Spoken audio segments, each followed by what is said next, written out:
नमस्कार मित्रांनो, आपल्या यूट्यूब चॅनलमध्ये तुमचं मनःपूर्वक स्वागत. बऱ्याच दिवसापासून पॉडकास्ट करण्याची माझी वैयक्तिक इच्छा होती आणि मित्रांचं खूप जास्त सजेशन येत होतं की कॉर्पोरेट लाईफमध्ये नेमकं चाललंय का याच्याविषयी एक पॉडकास्ट तू तयार कर. आणि हा प्रवास मी हळूहळू चालू केला आहे. कॉर्पोरेट लाईफच्या पॉडकास्टच्या सिरीजमध्ये आपण पहिल्यांदा माझ्या फार जवळच्या मित्राला मी इन्व्हाइट केले, ज्याने मला एक प्रेरित केलं की हे पॉडकास्ट तू शूट करायला पाहिजे आणि कॉर्पोरेटमधले सगळे अनुभव हे लोकांसमोर आले पाहिजे. हार्श रियालिटी असू देत किंवा खूप चांगले अनुभवही लोकांकडे आहेत. आणि ह्या कॉर्पोरेट लाईफमध्ये वळणारा क्राऊड खूप जास्त आहे. कॉलेजमधून पासआउट झाल्यानंतर ज्यावेळेस ह्या वेगळ्या दुनियेमध्ये ते टर्न होतात, येतात, वेगवेगळे अनुभव ते घेतात, शिकतात, पुढे जातात, चांगले आणि वाईट अनुभव घेतात आणि लाईफ शेपअप करण्याचा ते प्रयत्न करतात. तर ह्या लाईफमध्ये नेमकं चाललंय काय, ह्या सगळ्या गोष्टींचा आपण याच्यामध्ये विचार करून आणि आलेले अनुभव हे टिपण्याचा प्रयत्न करणार आहोत. तर आपल्या कॉर्पोरेट सिरीजच्या पॉडकास्टमधल्या पहिल्या एपिसोडमध्ये माझ्या फार जवळच्या मित्राला, जे मी आधी सांगितलंय, अभिषेकला इन्व्हाइट केले. अभिषेक, नमस्कार. तुझं नमस्कार. कॉर्पोरेट पॉडकास्टच्या सिरीजमध्ये आणि पहिल्या एपिसोडमध्ये तुझं फार स्वागत. थँक्यू. तुझं जीवन मी पहिल्यापासून पाहत आलोय, लहानपणीपासून मी तुला पाहतोय. तर जे जे वेगळे अनुभव तू पहिल्यापासून शिकलात, म्हणजे लोक मोठ्या शाळेत जातात, छोट्या शाळेत जातात, ओके. तुझा पहिल्यापासूनचा अनुभव मी पाहिलाय आणि डे टू डे लाईफमध्ये तुझं फ्रस्ट्रेशन, तू शिकत गेलेल्या गोष्टी, तू सहन केलेल्या गोष्टी, अर्ली एजमध्ये तू कॉर्पोरेटमध्ये आला, या सगळ्या गोष्टी मी जवळून पाहिल्या. आणि माझी वैयक्तिक इच्छा होती की याचा पॉडकास्ट पहिल्यांदा करायचा. म्हणजे ज्या वेळेस कधी कधी एकटं वाटतं, ज्या वेळेस कधी असं वाटतं की ठीक आहे आपण फ्रस्ट्रेशनमध्ये जातो किंवा फार आनंदी असतो, तर पहिला चेहरा माझ्यासमोर अभिषेकचा येतो आणि मी एक कॉल तरी त्याला करत असतो की अभिषेक काय चाललंय. काय चालल्यानंतर ते 2 सेकंद जे आम्ही स्पेंड करतो फोनवर किंवा वैयक्तिक, वेगळे असतात. फार हसायला भेटतं, आनंद भेटतो. पण त्याच्या आयुष्यात नेमकं चाललंय काय आपण हे त्याच्याकडून जाणून घेणार. आणि हा एक अभिषेक नाही, असे लाखो करोडो अभिषेक आहेत ज्यांच्या जीवनामध्ये वेगवेगळ्या क्षेत्रामध्ये वेगवेगळ्या खलबली चाललेल्या असतात. तर अभिषेकचा पॉडकास्ट आपण सुरू करतोय आणि अभिषेकविषयी सगळं जाणून घेणार आहोत. तुम्हाला जे काही वाटत असेल ते आपल्या पॉडकास्टमध्ये अजून काय करायला पाहिजे, अभिषेकचं लाईफ खरंच तुमच्यासारखं आहे का, ते सगळं तुम्ही मला कमेंटमध्ये सांगायचं आहे. अभिषेक, कसं चालू झालं तुझं आयुष्य? स्कूलिंग पासून सांगितलं तर फार बरं होईल, ओके. कारण की स्कूलिंगचा फॅक्टर फार महत्वाचा आहे आणि बऱ्याच पालकांना तो संभ्रम आहे की स्कूलिंग नेमकं कशा पद्धतीचं असलं पाहिजे, आपण कोणत्या खड्ड्यात पडलोय, आपण कोणत्या गाळात चिखलात अडकलो जेणेकरून ओके. आपल्याला प्रोग्रेस करता आली नाही नंतर, किंवा जी काही प्रोग्रेस आपण केली तिथं फार अडचणी आपल्याला आल्या. मी पहिल्यापासूनच सांगेल आणि माझ्या पद्धतीने सांगेल. आपल्याला अजिबात स्क्रिप्टेड पॉडकास्ट करायचा नाही, ओके. तर एकदम नॅचरल पद्धतीने, जेणेकरून ते लोकांना पण पटायला पाहिजे आणि त्याच्यातून वैयक्तिक मी रोज शिकतोय. ओके. आज लोक शिकणार आहेत. पूर्णपणे माझ्या अंदाजाने सांगेल. पहिलं मी माझं पूर्ण नाव सांगतो. माझं पूर्ण नाव अभिषेक दिलीप शिंदे आहे आणि वनकोटेमध्ये जन्म झाला माझा. वनकोटे गावातच शिक्षण झालं 10वी पर्यंत, प्रगत विद्यालयामध्ये, तुम्हाला पण माहितीच आहे. तर त्याच्यानंतर मी 11वी-12वी पारनेरमध्ये केली. गावी सोय नसल्यामुळे मी 2 वर्ष तिकडे काढली. शिरूरला ग्रॅज्युएशन झालं माझं 3 वर्ष. 10वी पर्यंत घरचे सांगणार होते अभ्यास कर, अभ्यास कर, अभ्यास कर, म्हणून अभ्यास केला. त्याच्यानंतर आयुष्याला घोडा लागत गेला. पूर्णपणे घोडा असा लागत गेला, सांगणार कोणीच नव्हतं. फक्त पळायचं, जायचं क्लासला, यायचं घरी, जायचं क्लासला, यायचं घरी. अभ्यास नाही, काय नाही, काय नाही. फक्त जायचं, पेपरच्या आदल्या दिवशी अभ्यास करायचा रात्रभर आणि पेपर द्यायचा. बस एवढंच केलंय. 12वीला जेमतेम मार्क पडले. ग्रॅज्युएशनला गेलो. भरपूर ठिकाणी ट्राय केलं, बट फक्त ग्रॅज्युएशनलाच ऍडमिशन घेता आलं. ग्रॅज्युएशनला म्हणजे दुसरीकडे कुठं जाता आलं नाही, मार्क्स कमी असल्यामुळे. ठीक आहे, तो प्रॉब्लेम म्हणजे इंग्लिश. खूप लोक बोलतात इंग्लिशला नको, मराठी मीडियमला टाकू. काही प्रॉब्लेम नाही मराठी मीडियमला टाकायला, पण प्रॉब्लेम असा येतो नंतर जाऊन की इंग्लिश ही कम्युनिकेशनचं साधन आहे. पुढे जाऊन तुम्हाला इंग्लिश गरजेचं आहे. ठीक आहे, तर माझं पूर्णपणे सांगतो तुम्हाला. मी ग्रॅज्युएशन शिरूरमध्ये केलं. त्याच्यानंतर मला इंग्लिशचा प्रॉब्लेम येत गेला. MBA ला गेलो. MBA ला पहिलाच दिवस असा होता की सगळे शिक्षक आले, इंग्लिशमध्ये बोलायला लागले, इंट्रोडक्शन इंग्लिशमध्ये द्या. पहिल्याच दिवशी जाऊन बसलो. मित्र होता संकेत, सचिन थुल नावाचे सर होते, ते आले, इंग्लिशमध्ये इंट्रोडक्शन करायला लावले. लास्ट बेंचवर बसलो होतो. घाम फुटला पूर्ण. काय बोलू काय बोलू, आता काय बोलायचं. मग संकेतला घेऊन साईडला गेलो. म्हटलं मला ताप आलाय, साईडला चल. त्याला घेऊन गेलो, जेव्हा ठिकाणी गेलो, म्हटलं मला MBA करायचं नाही, कारण माझी स्टेज डेअरिंग नाही, मला MBA करायचं नाही, मला शिकायचंच नाही म्हटलं. मी आता जातो, घरच्यांना कॉल करतो, सांगतो मी स्पर्धा परीक्षेची तयारी करतो आणि घरी थांबतो, घरूनच सगळं करतो. संकेतने मला धीर दिला, थांबलो. बट नंतर जाऊन कळलं की तुमचा कॉन्फिडन्स महत्वाचा आहे, तुम्हाला बोलता आलं पाहिजे, हे महत्वाचं आहे. त्याच्यानंतर कोरोना आला, MBAच्या 1 वर्षानंतर कोरोना आला. घरी बसलो होतो, मित्रांमध्ये टावळाक्या करायचो, टाइमपास करायचो. घरचे म्हणायचे सारखा मोबाईल यूज करतोय, सारखा मोबाईल यूज करतोय. रागावैतागी निघून गेलो मुंबईला, गाडी घेतली, मुंबईला निघून गेलो. म्हटलं चला जॉब करू, काही ना काही करूच. सर्व्हिस सेक्टरमध्ये जॉब जॉईन केला पहिला. आपलं फायबर लावतो ना आपण, बिल्डिंगमध्ये फायबर लावतो, ते काम केलं. 1.5-2 वर्ष तेच काम केलं. तिथे काम करता करता असा अनुभव आला की म्हटलं चला हे काम नको, दुसरं काम करू, सेल्सचं काम करून बघू, कारण आपलं मार्केटिंगमध्ये स्पेशलिस्ट आहे. 1 वर्ष जे झालं, ऑनलाईन एक्झाम दिल्या MBAच्या, मग MBA सुटलो 2021 पर्यंत. त्याच्यानंतर एका कंपनीमधून ऑफर आली चांगली, तिथं जॉईन केलं. बट काम सर्व्हिसचं केलंय आणि आता जाऊन डायरेक्ट सेल्समध्ये काम करायचं आपल्याला. आणि सगळ्यांना पॅकेज तर सांगून बसलोय, चांगलं पॅकेज आहे, घरी मम्मीने पेढे वाटले, काम तर जमाना. मग घरी कॉल केला, सांगितलं मला काय काम जमत नाही. मम्मी म्हटली बिंदास दे सोडून, काय टेन्शन नाही आपल्याला, दुसरा जॉब जॉईन कर. सोडून दिलं 1.5 महिन्यात काम, दुसरा जॉब जॉईन केला. तो केला दुसऱ्या कंपनीमध्ये, कंपनीचं नाव सांगत नाही मी. दुसऱ्या कंपनीत जॉब जॉईन केला, तिथं चांगलं भेटलं मला, म्हणजे पोस्ट अशी भेटली, TL ची पोस्ट भेटली. तिथून माझं करिअर चांगलं चालू झालं, व्यवस्थित चालू झालं. तर मी 2 गोष्टी सांगतो, जॉबच्या पण सांगतो आणि बिझनेसच्या पण सांगतो. तुम्हाला बिझनेस केला पाहिजे की जॉब केला पाहिजे. आता सध्या तर मी जॉबच करतोय. सगळ्या माझ्या लाईफच्या अडचणी सांगतो, तिथून मला जॉबमुळे मला काय भेटलं हे पण सांगतो. कारण जॉबमुळे सगळ्यांचंच वाटोळ होतं असं नाहीये, काहींचा फायदा पण होतो, गरजा पूर्ण होतात, बट स्वप्न पूर्ण नाही होती जॉब. याच्यावरून तर एक अंदाज आला की प्रोफाईल मात्र सेलचं आहे. सेलचं काम करत असताना कोणत्या प्रकारचे चॅलेंजेस येतात हे आपण त्याच्या लाईफ विषयी जाणून घेऊ, आणि एक लाईव्ह अनुभव जे येतात ना फील्डवरती किंवा डे टू डे लाईफमध्ये, ते आपण नक्की जाणून घेणार.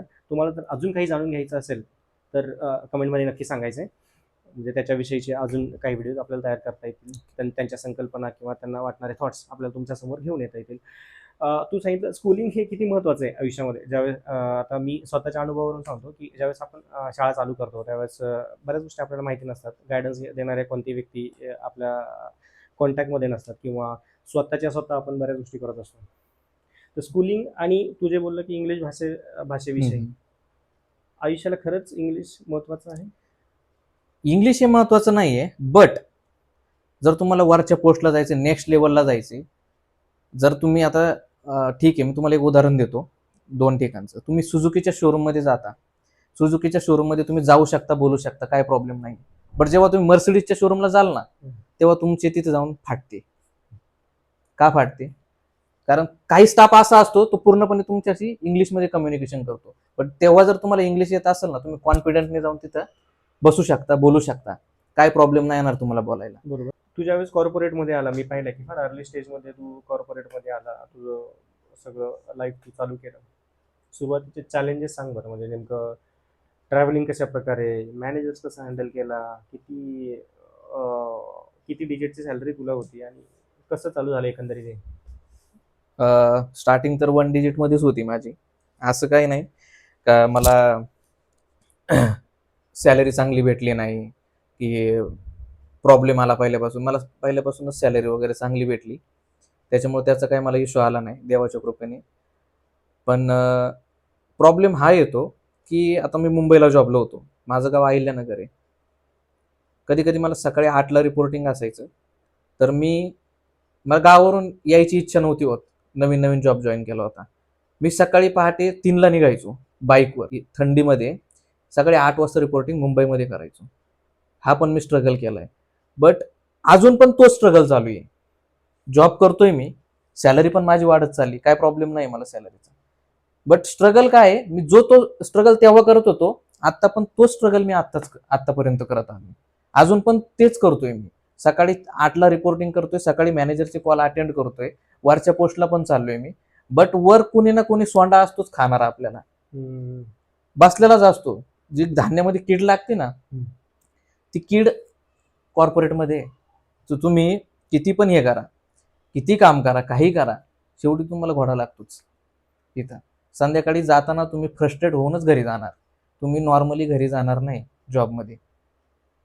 अशी जॉबची अवस्था आहे. आणि माझ्यामध्ये असं झालं, सुरुवातीपासूनच मला पोस्ट चांगली भेटली, म्हणजे मला माझं पण स्वतःचं काम करावं लागायचं. रिॲलिटी मांडतो मी. तुम्हाला वाटत असेल की मॅनेजर झाला, प्रमोट झाला, त्याचे आरामशीर बसून खाईल तो, तसं काही नसतं. सिरियसली सांगतो, मला स्वतःचं पण काम करावं लागतं, मला टीम पण हायर करावं लागते, टीमला मला ट्रेनिंग पण मलाच द्यावं लागतं, वरून टीमच्या शिव्या पण मलाच खावा लागतात. माझं काम केलं का नाही त्याच्या पण शिव्या मलाच खावा लागतात. स्टॉक मॅनेजमेंट केला का नाही त्याच्या पण शिव्या मलाच खावा लागतात. त्याच्यामुळे असं नाही की खूपच बेकार आहे, खूपच बेकार आहे, पण भरपूर बेकार आहे, प्रचंड. प्रचंड बेकार आहे. शिक्षण घेत असताना असं वाटलं होतं का कधी हे लाईफ असं असं नसणार आहे, हे लाईफ काहीतरी मजेशीर असणार आहे, असं काही वाटलं होतं? शिक्षण घेताना काय वाटायचं तुम्हाला सांगतो, तेव्हा फिरलो नाही, तेव्हा वाटायचं मी स्वतः कमवील, मी स्वतः फिरून घेईल, नंतर कमवील, सगळीकडे फिरून घेईल, सगळं पूर्ण जग फिरेल मी. बट आता टाइम भेटत नाही. कारण 7ला उठला का मॅनेजर, झोपताना मॅनेजर, तुम्ही सुट्टीला गेले का मॅनेजर, सुट्टीला तुम्ही फिरताय, देवाच्या पाया पडताय तरी असं वाटतं मागं मॅनेजर बसलाय. एवढी बेकार अवस्था आहे जॉबची. सेल्स मधलं सांगतोय मी, बाकीचं नाही मला माहिती, बट मी सेल्स मधला माझा एक्सपिरियन्स सांगतोय. आतापर्यंतचा आलेला सगळ्यात वाईट अनुभव सांग. म्हणजे बऱ्याचदा मी चांगले अनुभव पण ऐकलेत, पण तुझ्या आयुष्यातला पहिल्यांदा आलेला सगळ्यात वाईट अनुभव वाईट sales चा. अनुभव म्हणजे सेल्सचा तुम्हाला सांगतो, आता 2 वर्षापूर्वीच सांगतो. मी एक प्रिव्हियस कंपनी जॉईन केली होती. कंपनीचं नाव नाही सांगत. तिथे मला एक लोकेशन भेटलं. आता मी सध्या हडपसरमध्ये राहतोय. लोकेशन भेटलं जे की माझ्यापासून 30 किलोमीटर आहे. सॉरी 30 नाही, 20च किलोमीटर आहे माझ्यापासून. बट तो मॅनेजर मला काय बोलत होता, तुला शिफ्ट व्हावं लागेल. कुठून? इथून त्या लोकेशनला. तिथं येऊनच तुला काम करावं लागेल. हे मला त्यांनी कधी सांगितलं, मी जॉईन केल्यानंतर, ऑफर लेटर आल्यानंतर त्यांनी मला 2 महिन्यानंतर त्रास द्यायला चालू केला. मी संध्याकाळी घरी यायला निघलो 7च्या नंतर की तो मला कॉल करायचा, भाई तू किधर आहे, क्या कर रहा है, क्यों मार्केट छोडा तुम्ही, 7 बजे, रात्रीचे 7 वाजता. तर तो फ्रस्ट्रेट करायचा मला. घरी आले की माझी भांडणं व्हायची. तो एक त्रास झाला मला. त्याच्यानंतर तो मला बोलायचा शिफ्ट कर. मी त्याचं नाही ऐकलं. 1 वर्ष मी त्याचं नाही ऐकलं. 1 वर्षाने मला त्याने त्याच्या पुढचं लोकेशन ट्रान्सफर करून दिलं मुद्दाम. हे मुद्दाम केलं त्यांनी. ते लोकेशन होतं 70 किलोमीटर माझ्यापासून. मी 1 महिना 70 किलोमीटर वन साइड अपडाऊन करीत होतो, म्हणजे 140 किलोमीटर अपडाऊन करत होतो डेली. तर तुम्ही विचार करा, जर 140 किलोमीटर मी प्रवास करतोय फक्त येण्या जाण्याचा, आणि तिथं जाऊन माझं मार्केटिंगचं काम आहे, तिथं मला मार्केट करावं लागतं, ते वेगळं, ते कामाचं प्रेशर वेगळं, वरून तिथून मी 7च्या नंतर तुम्ही घरी किती वेळ देऊ, माणूस फ्रस्ट्रेट होणार ना. बरोबर आहे की नाही? याच्यामुळे घरचं लाईफ पूर्ण असं वाटतं डिस्टर्ब पूर्ण. काहीच नाही, घरी तुम्ही वेळच देऊ शकत नाही. काय वेळ देणार आहे? 7ला जर मी तिथून निघतोय, 70 किलोमीटर आहे, किती वेळ लागेल? कमीत कमी 1.5 तास धरा तुम्ही, ते पण टू व्हीलरवर यायचं, पाऊस बघायचा नाही, काय नाही, काहीच नाही बघायचं, रेनकोट घालायचं आणि सरळ निघायचं. ते 70 किलोमीटर झालं. त्याच्यानंतर तिथं दुसरा मॅनेजर आला. तो बिचारा चांगला होता. त्याला म्हटलं मला घराच्या जवळ जायचंय, तर त्याने मला घराच्या जवळ दिलं. बट घराच्या जवळ आल्यानंतर माझा मॅनेजर चेंज झाल्यानंतर त्यांनी एवढा खराब एरिया मला दिला, तिथं कामच होत नव्हतं, पूर्णपणे काम नव्हतं होत. नंतर त्याने माझे HR सोबत कॉल, हे कॉल, ते कॉल, वाईफचं प्रेग्नन्सीचं माझं चालू होतं, मी त्याला सांगितलं होतं ऑलरेडी असा असा प्रॉब्लेम आहे, तरी बट तो मला हा कॉल अटेंड कर, तो कॉल अटेंड कर, हे कर, ते कर, म्हणजे त्रास, फक्त त्रास. म्हणजे तुम्ही घरी वेळच देऊ शकत नाही जॉबमध्ये. तो एक मला त्रास झाला. आता त्याच्यानंतर मी शिफ्टिंगच्या याच्यामुळं एवढा त्रास झाला. शिफ्टिंगच्या याच्यामुळं मी कंपनी चेंज करायचं ठरवलं. तर मी तिकडं रिझाईन केलं पहिल्या कंपनीमध्ये, ह्या फ्रस्ट्रेशनमुळं रिझाईन केलं. तर दुसरी कंपनी मला बोलली तुला जवळचं लोकेशन देऊ. माझा इंटरव्ह्यू झाला, सगळं झालं. 15 दिवस होल्ड केलं मला. पुढच्या कंपनीला माहित होतं की मी रिझाईन केले, तर त्या कंपनीने माझा त्याचा फायदा उचलला. कंपनीचं नाव नाही सांगणार मी. त्याने फायदा उचलला. तर आता HR ने मला कॉल केला. मला बोलले तुम्हाला हे लोकेशन देऊ, जे की लोकेशन माझ्यापासून 55 किलोमीटर लांब आहे इथून. प्रत्येक वेळेस मी शिफ्ट नाही करू शकत, एवढं घर घेऊन शिफ्ट नाही करू शकत. म्हणजे मला बोलायचं प्रत्येक, आता तुम्ही म्हणत असाल का आम्ही बाहेर जाऊन काम करतो, भाई लाईफ नाही ती, लाईफ आहे ती. नाही प्रत्येक ना, वेळेस आता तुम्ही शिफ्ट करताय, जर तुमची फॅमिली घेऊन दुसरीकडे जाताय, प्रत्येक वेळेस तुमचे आसपास मित्र तयार होतात. म्हणजे तुम्ही एक याने विचार करा ना, लाईफ काय असते. तुम्ही जन्माला आलेत आणि फक्त कामासाठीच जन्माला आलेत का? का कर्ज फेडण्यासाठी जन्माला आले? एका कॉर्पोरेट मधला माणूस खरंच खूप जास्त पैसे करून मोठा होऊ शकतो ना. नाही. मोठा काय होणार आहे तू मला सांगा. तुम्हाला 5 लाख सॅलरी येते, तर 5 लाख जास्त झाली, 50,000 धरा, ज्याला 50,000 येते सॅलरी. ती 50,000 सॅलरीमध्ये जो काम करतो, तो खर्च करायला त्याला वेळ आहे का? एक दिवस तुम्हाला संडेला सुट्टी भेटती, खर्च करायला तरी तुम्हाला वेळ आहे का? म्हणजे तुम्ही काय जीवन जगताय, काय जीवन जगतोय आपण? म्हणजे माझी लाईफ बद्दल मी सांगतोय, मला भरपूर सॅलरी येते, काय प्रॉब्लेम नाही मला सॅलरीचा, बट मला खर्च करायलाच वेळ नाही भेटत ना. काय करणार मी, काय करायचं असं जॉब करून मला? हा, मी जन्माला आलोय, सकाळी मी 7ला मॅनेजरचा कॉल अटेंड करतोय, 12ला तेच उत्तर देतोय, 1ला तेच उत्तर देतोय, येताना पण तुम्हाला फ्रस्ट्रेट करूनच घरी पाठवतोय, घरी आल्यावर पण मला टार्गेट विचारतोय. तो काय फायदा आहे त्या अशा अशा ठिकाणी काम करून? काय फायदा आहे? सांगितल्याप्रमाणे असा एक अभिषेक नाही, असे हजारो अभिषेक आपल्या आसपास आहेत. वैयक्तिक आयुष्य जगण्यासाठी आपल्याकडे शून्य वेळ असतो, हे भरपूर लोकांचं आहे. आणि अभिषेकचं प्रोफाईलच ऑलरेडी सेल्समध्ये असल्यामुळं जे सेलचे लोक आहेत अजून कमेंट करून सांगू शकता तुमचं काय चाललंय. अभिषेक आत्ताच्या कंपनीमध्ये सेलचं रुटीन जे असतं, मला खास करून 2 गोष्टी फार महत्त्वाच्या वाटतात. मॅनेजर की कंपनी, कोणती गोष्ट फार महत्त्वाची आहे? महत्वाची गोष्ट अशी आहे, कंपनी चांगली असते. मी दोन प्रकारे सांगतो. कंपनी चांगली असते, बट तुम्हाला जो भेटलेला मॅनेजर असतो ना, ती कीड असते. तो जर चांगला असेल तर तुमची कंपनी चांगली, तो जर खराब असेल तर तुमची कंपनी खराब. मी ऐकले मॅनेजर शिव्या पण देतात, मॅनेजर काम करून घेतात, हॅरेसमेंट करतात. हो हो, त्यांना काही घेणं देणं नसतं. त्यांना पण त्यांची फॅमिली वाचवायची असते. काही काही एवढे बेकार असतात, त्यांना फॅमिलीचं पण काही घेणं देणं नसतं. ते जन्माला त्याच्यासाठी आलेले असतात, फक्त पैसे कमवायचे बस. 11ला घरी जातात, ते 11 वाजेपर्यंत डोकं खातात, 11ला घरी जातात. त्यांना काही घेणं देणं नसतं पुढच्याचं. काम नाही झालं, PIP दिली, काढून टाकला, काही घेणं देणं नाही. जॉब सेफ्टी नाही, काय नाही, कसलंच काय नसतं. कोणतीच कंपनी कॉर्पोरेटमध्ये जॉब सेफ्टी नसतेच, कुठेच नाही, सेल्समध्ये पण नाही आणि कुठंच नाही. आणि असे 1 वर्ष झालं का तुम्ही जॉब सर्च करा, 1 वर्ष झालं का तुम्ही जॉब सर्च करा, हेच फ्रस्ट्रेशन येतं. आणि सेल्समध्ये प्रत्येकाचं हेच आहे. मी माझे मित्र पण अनुभवतो ना, तुम्ही पुढे बघायलाच, अजून पॉडकास्ट होतील यांचे, अनुभवालाच तुम्ही, भरपूर ठिकाणी हेच चालू आहे सेल्सचं. सगळीकडं हाच प्रॉब्लेम येतो. 1 वर्ष झालं, पहिले 3 महिने चांगलं चालतं, 6 महिन्यात प्रेशर चालू करतात, 6 महिन्याच्या नंतर एवढं प्रेशर टाकतात का कंपनी सोडायची वेळ येते तिथून. तुम्ही किती पण चांगलं काम करा, त्यांना काही घेणं देत नाही. दिवसभर किती काम करा, 1 तासात शेवटचं घाण काम झालं, निघा तुम्ही बाहेर. कारण की आपल्याला लहानपणीपासून असं शिकवलं गेलेलं आहे, चांगले मार्क पडले की चांगला जॉब. बरोबर. बिझनेस विषय बिझनेस विषयी सांगितलंच नाही. गावाकडे हाच प्रॉब्लेम असतो की तुम्ही शिका, चांगल्या जॉबला लागा. भाऊ, जॉब चांगलाच नसतो. जॉब हा चांगला नसतो. नोकरीच आहे. नोकरीची तुम्ही कामगारच बनून राहाल. करायचं तर तुम्ही धंदा करा, काही का असू दे. हा, बिझनेस करा तुम्ही, सगळ्यात- काय छोटा असो पण स्वतःचा करा.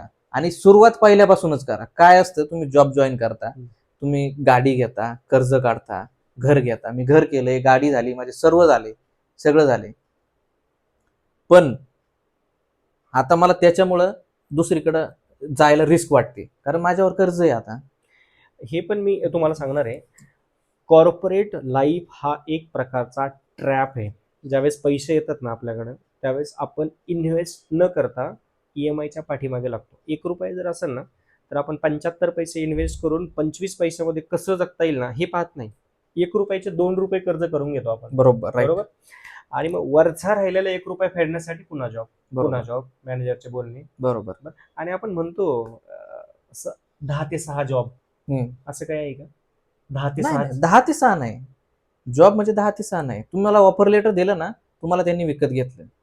सर ऑफर लेटर दिलं तुम्हाला, आम्ही विकत घेतलं, तुम्ही यायचं कधी पण, संडेला पण तुम्ही वर्किंग करायचं. संडे सुट्टी म्हणजे फक्त नावाला आहे. बाकी नाही. भाई अभिषेक कल आजा काम करणे भाई, टार्गेट नाही हुआ है तेरा. टार्गेट पण कंपनी अशी देते ते कधीच कम्प्लीट होत नाही. कधीच टार्गेट कम्प्लीट होत नाही आयुष्यातलं, कधीच नाही. तुम्ही फिरायला गेले, तुमचं फिरणं कधी कम्प्लीट होतं का? कधीच नाही होत. तसंच टार्गेट आहे सेम. तुम्हाला टार्गेट दिलं कधीच कम्प्लीट नाही होणार. तुम्ही किती पण ट्राय करा आणि काही करा, कधीच टार्गेट कम्प्लीट नाही होणार. ही हार्श रियालिटी आहे आणि आणि याच्यावरती हा. सगळ्यांनी विचार केला पाहिजे. बरोबर. कॉर्पोरेट लाईफ चांगलं आहे, वाईट नाही, पण प्रत्येकाचंच चांगलं असेल असं नाही. अपस्किल करता आलं पाहिजे. सगळ्यात मेन अपस्किल पेक्षा ना मॅनेजर मॅनेजमेंटचं मला येस. वाटतं की मॅनेजर कसा मॅनेज करता येईल. आणि फार कमी लोकांना, तू पण चांगला मॅनेजर नावाची कॉन्सेप्ट तू माझ्याकडून ऐकलेली आहे. Yes yes. फार कमी लोकांच्या आयुष्यामध्ये चांगला मॅनेजर भेटतो. कंपन्या ह्या असतातच. आणि मॅनेजरमुळं एखाद्याचं आयुष्य कसं बदलू शकतं वाईट, आणि मॅनेजरमुळं एखाद्या आयुष्याचं चांगल्या पद्धतीने पण कसं बनू शकतं, हा नेक्स्ट व्हिडिओमध्ये मी ते पण घेऊन येणार आहे. की जेणेकरून चांगला मॅनेजर कसा असतो, त्यांनी टीम कशी डेव्हलप केलेली आहे, कंपनीला तो कसा घेऊन पुढे जाऊ शकतो, किंवा त्याचं व्हिजन काय आहे त्याच्या एम्प्लॉयविषयी. तर ते आपण नेक्स्ट पॉडकास्टमध्ये तशा प्रकारचे व्हिडिओ आपण शूट करणार, जेणेकरून तुमच्या तेही लक्षात येईल. वर्क लाईफ बॅलन्स आपण बऱ्यापैकी डिस्कस केलाय की ठीक आहे, कामाचं प्रेशर, त्याच्यानंतर लाईफचं बॅलन्स होत नाही, जे सांगितल्याप्रमाणे इन्व्हेस्टमेंट, ह्या सगळ्या ट्रॅपमध्ये आपण ज्यावेळेस अडकतो त्यावेळेस खरंच असं वाटतं बास आता संपला, आता नको, चहाची टपरी का होईना पण बिझनेस, हे तर मला रोज वाटतं. जॉब नको. रोज वाटतं मला हे. काय सांगू तुम्हाला, जेव्हा मी आता प्रॉब्लेम आपला असा झालाय, घरी यायचं, मॅनेजरला शिव्या घालायच्या, सकाळी उठायचं, good morning sir, sir good morning, आज क्या करना है, आज का क्या काम है. मॅनेजर सकाळी मीटिंग घेणार, म्हणणार आज आम्ही हे करणार आहे. संध्याकाळी पण तीच मीटिंग चालू असते संध्याकाळपर्यंत. परत 1 तासाला मीटिंग घेणार, तुम्ही दिवसभर काय केलं. तर याला काय सांगायचं, तू दिवसभर मीटिंगच घेतो आता. तू दिवसभर मीटिंग घेतोय, आम्ही कसं काम करायचं. वेळ तर भेटला पाहिजे ना भाई. तू 11ला लिंक टाकतोय, 3 वाजेपर्यंत मीटिंग घेतोय, 3:30ला परत लिंक टाकतोय आणि विचारतोय दिवसभर तू मार्केट का नाही केलं, कुठून काम करायचं, कोणत्या पद्धतीने काम करायचं. सगळं डिपेंड मॅनेजरवर आहे सगळं डिपेंड. कधी विचारलंय का पर्सनल लाईफ विषयी तुझ्या काय चाललंय? नाही, पर्सनल लाईफचं त्यांना काय घेणं नसतं. तुम्हाला त्यांना काय करायचं पर्सनल लाईफचं. ते म्हणतात आम्हाला पण पर्सनल लाईफ आहे, आम्हाला नाही का मुलं, आम्हाला नाही का बायको. जर कदाचित आपण सुट्टी घेतली आपल्या ऑलरेडी सुट्ट्या असतात वर्षाच्या, एखादी सुट्टी घेतली तर मॅनेजरचं काम आहे ती बिनधास्त अप्रूव्ह करायची. बरोबर. तुझ्या मॅनेजरचं रिएक्शन कसं? नाही, माझं सांगतो तुम्हाला, माझ्या मॅनेजरचं सुट्टी देतो तो, त्याचा काही प्रॉब्लेम नाही सुट्टी द्यायला, बट नंतर त्रास देतो. 2 सुट्ट्यांचं तो एका दिवसात कव्हर करतो. म्हणजे अल्टिमेटली प्रेशर वाढतं. हो, प्रेशर वाढतं. म्हणजे माझ्या अंडर जे पोर आहेत त्यांना सॅलरी फिक्स नाही, त्यांचे पण भरपूर प्रॉब्लेम असतात. सॅलरी फिक्स नाही, हे नाही, ते नाही, त्यांना सुट्ट्यांचा प्रॉब्लेम असतो. त्यांनी कशी लाईफ जगली. आता मी ठीक आहे, मी थोडासा विचार करतो, काही नाही विचार करत. काय वाटतं म्हणजे किती काळ एखादा माणूस एकदम मेंटली स्टेबल राहून कॉर्पोरेटमध्ये जगू शकतो? 2 प्रकारचे माणसं असतात. एक माणूस असतो त्याला सहन नाही होत. दुसरा माणूस असतो, तुम्ही मला किती पण बोला, कुत्र्यासारखं भोका त्याच्यावर, त्याला काहीच फरक नाही पडत. असा माणूस तुम्हाला सांगतो, तो 60 पर्यंत पण जॉब करू शकतो, बट त्याची काही लाईफ नाही. त्याने स्वतःच विचार करावा की तू घरी किती वेळ देतोय, तू घरच्यांसाठी किती करतोय, तुझी सॅलरी येते, तू किती यूज करतोय, फिरायला तू किती वेळा जातोय. फिरणं महत्वाचं आहे. नाही फिरलं तर काय उपयोग आहे तुमचा जिंदगीत येऊन. फिरणं महत्वाचं आहे. त्याला विचारून बघा तुम्ही, तू काय जागला, तू काय केलं. अरे भाई, तू जन्माला आलाय आणि तू फक्त तेच करतोय. सकाळी उठतोय, काम करतोय, सकाळी उठतोय, काम करतोय, संध्याकाळी येतोय, फ्रस्ट्रेटेड होतोय, घरी भांडणं करतोय. त्याचा काय उपयोग आहे. मग किती काळ म्हणजे माणूस जॉब केला ना, माझ्या याने सांगतो 2 तास झाले का असा विचार येतो, चहाची टपरी टाकलेली बरी, वडापावची टपरी टाकलेली बरी. बट प्रॉब्लेम असा आहे, ट्रॅपमध्ये तुम्ही फसलेत पहिलेच. मी मागाशीच सांगितलं तुम्हाला, सुरुवात करायची असेल तर पहिल्यापासूनच करा. तुमची सुरुवात बिझनेस करायचा आहे, सुरुवातीपासूनच करा. जॉब चालू केलाय तर मग व्यवस्थित करा, 1 वर्ष व्यवस्थित करा, अंदाज घ्या, कर्ज करू नका. तुम्ही जर कर्ज केलं तर ट्रॅपमध्ये फसणार. कर्ज केलं तर तुम्हाला महिन्याला तेवढे पैसे तुमच्याकडे आलेच पाहिजे, तुम्ही तो विचार करता. 1 महिना झाला तुमच्याकडे अजून कर्ज चढणार. बरोबर कर्ज असल्यावर सेव्हिंग होणार नाही. बरोबर काय सेव्हिंग करणार आहे तुम्ही? आणि आता असं नाही राहिलं का 2-2 लाख पगार, 3-3 लाख पगार. पुढे घेत म्हातारा झाल्यावर पगार येते, 40च्या नंतर झाल्यावर पगार येते. बरोबर. 3-3 लाख रुपये, 4-4 लाख पगार येत ना, हे कधी असतात ज्यांच्या दाढ्या पिकल्या, केस पिकले, गुडघ्यांच्या वाट्या ढिल्ल्या झाल्या, तेव्हा ते पगार झाले. बरोबर. म्हणजे काही- तुम्हाला गाडी चालवता येत नाही तेव्हा तुम्ही गाडी घ्यायच्या काबिल झालीत. बरोबर आहे का नाही? बरोबर बरोबर. मग काय त्याचा फायदा आहे? आणि फायनान्शियल एज्युकेशन फार फार लॅक आहे आपल्याकडे, लोकांना दिलंच जात नाही. बिझनेस मॅनेजमेंट नाही. मॅनेजमेंट नाही. मी सांगितल्याप्रमाणे 1 रुपया येत असेल तर 75 पैसे इन्व्हेस्ट केलं बरोबर. पाहिजे आणि अशा पद्धतीने ज्याचा त्याचा वेगळा रेशो असू शकतो. हम्म. पण बिझनेस ओरिएंटेड माइंडसेट क्रिएट करणं फार महत्वाचं आहे. बरोबर. आणि कॉर्पोरेटच्या ट्रॅपमध्ये अडकणं आणि ते कर्जाच्या ट्रॅपमध्ये अडकणं हे फार दुर्दैवी आहे. इन्व्हेस्टमेंट ठीक आहे, बट मी हा विचार करतो की आता तुम्हाला 50,000 पगार आहे, त्याच्यातले तुम्ही महिन्यात 30,000 इन्व्हेस्ट म्हणजे जसं काय साठवून ठेवते, सेव्हिंग्स करताय. तो एक विचार झाला. अजून एक विचार आहे, तुम्ही साठवले पैसे, इन्व्हेस्ट केले, भरपूर केलं, घरच्यांसाठी केलं, तुमचं स्वतःचं काय आहे? तुम्ही स्वतःसाठी काय करताय? बरोबर शेवटी तुमची स्वतःची पण लाईफ आहे ना. बरोबर स्वतःसाठी तुम्ही काय करताय? भाई तू 30,000 महिन्याला वाचवतोय आणि 4थ्या महिन्यात मेला तू रात्रीचं, काय त्याचं तू काय केलं? बरोबर त्याच्यासाठी तुम्ही फिरलं पण पाहिजे, तुम्ही सगळ्या गोष्टी केल्या पाहिजे. बरोबर. आणि जॉब करून ह्या गोष्टी नाही करता येत. तुम्हाला जर करता येत. सुट्टीच भेटत नाही तर तुम्ही काय करणार आहे? तुम्ही काय फिरणार आहे? 2 दिवस तुम्हाला सुट्टी दिली, कोकणात जाऊन राहिले, कोकणात तुम्हाला असं वाटलं भाऊ मला 2 दिवस अजून राहायचे, नाही राहू शकत तुम्ही. तुम्हाला मॅनेजरचा चेहरा आठवणार समोर. हा, Yes, reality.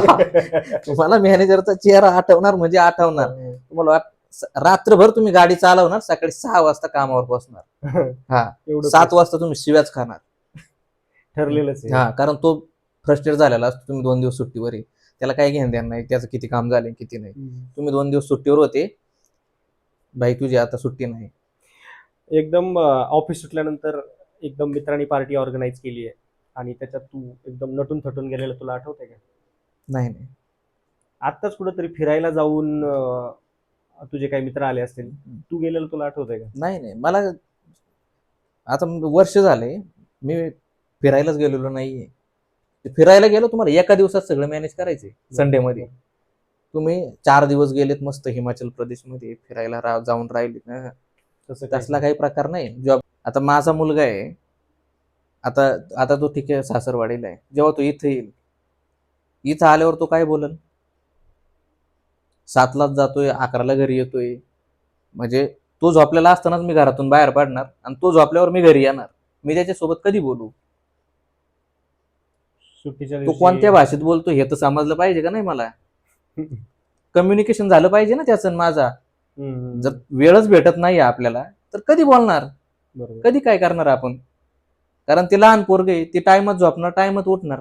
बरोबर सकाळ सकाळ जर तो उठणार नाही आणि सकाळी उठलं तर मी काय त्याच्यासोबत बोलणार आहे? मी 6ला उठणार, 1 तासात उरकणार, 7 वाजता कामावर जाणार आहे. कधी वेळ देणार मी घरी? आता आई वडील गावाकडचे आहेत. आता प्रॉब्लेम असा आहे, गावाकडच्या लोकांना आपला मुलगा सिटीमध्ये गेलाय, बरोबर चांगल्या पोस्टवर काम करतोय, मी चांगलं, त्यांना काय वाटतं हा तिकडे मी घर घेतलंय, मी म्हणजे मम्मीनेच पैसे दिले मला, 10 लाख रुपये मम्मीने दिले होते, बाकीचे मी लोन केलंय. तर घर घेतलं मी, घर घेऊन दिलं त्यांनी मला. त्याच्यानंतर मी राहतोय घराचं व्यवस्थित कर्ज फेडतोय, पण त्या कर्जामागं मी किती आदबतोय हे घरच्यांना नाही माहिती. बरोबर मी किती काम करतोय, तिकडे जाऊन मी किती फ्रस्ट्रेट होतोय हे घरच्यांना नसतं माहित. आणि ती त्यांची पण चुकी नाहीये आणि ती आपली पण चुकी नाही, कारण आपण मिडल क्लासमध्ये जन्माला आलो, आपल्याला ते करावंच लागेल. बरोबर बट त्याच्यावर ऑप्शन काय आहे? हा पॉडकास्ट तुम्ही नक्की पहा. त्याच्यावर ऑप्शन एकच आहे, तुम्ही सुरुवात करताना सुरुवात व्यवस्थित करा. बरोबर व्यवस्थित करा म्हणजे माझं काय म्हणणं आहे, तुम्ही छोटा बिझनेस करा पण स्वतःच करा. 20,000 येऊ द्या स्वतः सुरुवातीला, 10,000 येऊ द्या, काही प्रॉब्लेम नाहीये, पण तुम्ही बिझनेस चालू करा. सुरुवातीचं असं वाटतं की चांगलं शिक्षण झाल्यानंतर पहिला जॉब आणि एकदा पगाराच्या ट्रॅप मध्ये अडकला माणूस, जॉब जॉबच सर्वस्व आपण म्हणतो की जॉबच सर्वस्व आहे, पण पगाराच्या ट्रॅपमध्ये जर अडकला तर विषय बऱ्यापैकी संपल्यासारखा आहे. संपल्यासारखंच आहे. त्याच्यातून बाहेर येऊन बिझनेस करणं ते पण सोपं नाही, त्याला रिस्क पण. बोलतात. जर तुम्हाला त्याच्यातून बाहेर पडायचे मग त्याला रिस्क घेणे, बरोबर कर्ज चालू आहे तुमच्यावर बरोबर तरी पण तुम्ही रिस्क घेताय, बरोबर फॅमिली मागे. जर मला 3 महिने माझा जर जॉबच गेला तर 3 महिन्याचं माझ्यावर कर्ज चढणार एक्स्ट्रा. बरोबर कारण जॉब म्हटल्यावर सेव्हिंग वगैरे काही नाही, तसला प्रश्नच नाही काही सेव्हिंगचा. तुम्हाला लाईफस्टाईल सिटीत आली म्हणजे तुम्हाला लाईफस्टाईल जगायची सवय असते. बरोबर मॉलला गेली, पिक्चर पाहिला, इकडे फिरले तिकडे फिरले, आणि जर तुम्ही ते करत नाही तर तुम्ही जिंदगीत जगत नाही. मी सांगतो, एखादा म्हणत असेल भाई तू पैसे साचव, तू हे कर ते कर, आम्ही पैसे साचवते, भाई तू जगत नाही. मग बरोबर काय जगतोय तू? जर तू ह्या गोष्टी म्हणजे ज्या केल्या पण पाहिजे ना त्या गोष्टी, जर जन्माला आलाय नुसतं पैसे साचू साचूच तू जर गेला मरून तर त्याचा काय उपयोग आहे? बरोबर पैसे पण टायमातच यूज केले पाहिजे ना. म्हातारपणी पैसे यूज करून तुला काय फायदा आहे? कॉर्पोरेट लाईफला जर 2 वाक्यात जर म्हणायचं असेल तर काय म्हणशील?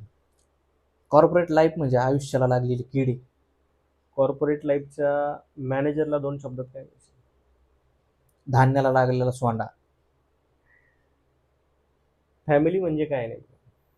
फॅमिली म्हणजे आयुष्य. तुम्ही करताय कोणासाठी? फॅमिलीसाठीच करताय. पैसे कमावताय कोणासाठी? फॅमिलीसाठीच कमावताय. पैसे महत्वाचे की इनर सॅटिस्फॅक्शन महत्वाचं? Inner satisfaction.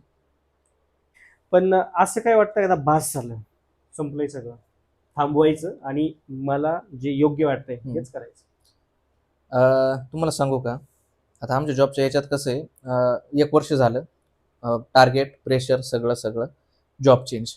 तो जो मधला कालावधी आहे ना, त्या कालावधीमध्ये माणूस पूर्णपणे डॅमेज असतो. तो कालावधी म्हणा किंवा संध्याकाळचा वेळ म्हणा, 7च्या नंतर तुम्ही जेव्हा 7च्या नंतर घरी येत नाही, 7चा मी टायमिंग सांगितलं, असं तुम्ही जेव्हा घरी येता तुम्ही 10च्या नंतर म्हणा 11च्या नंतर, बरोबर तेव्हा तुम्ही गाडीवर ट्रॅव्हल करता ना, त्या ट्रॅव्हलिंग मध्ये तुमच्या डोक्यात हाच मोमोजची गाडी पाहिली, चल भाई मला मोमोजची बिझनेस केला पाहिजे बरं का.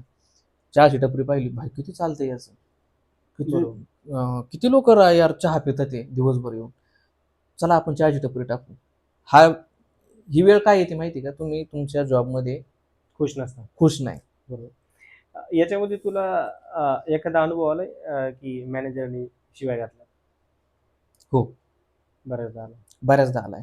शिव्या घातल्या म्हणजे तो काय असा शिवाय म्हणजे याच्यावरून शिव्या देत नाही, मोठ्या आवाजात पण बोलणं.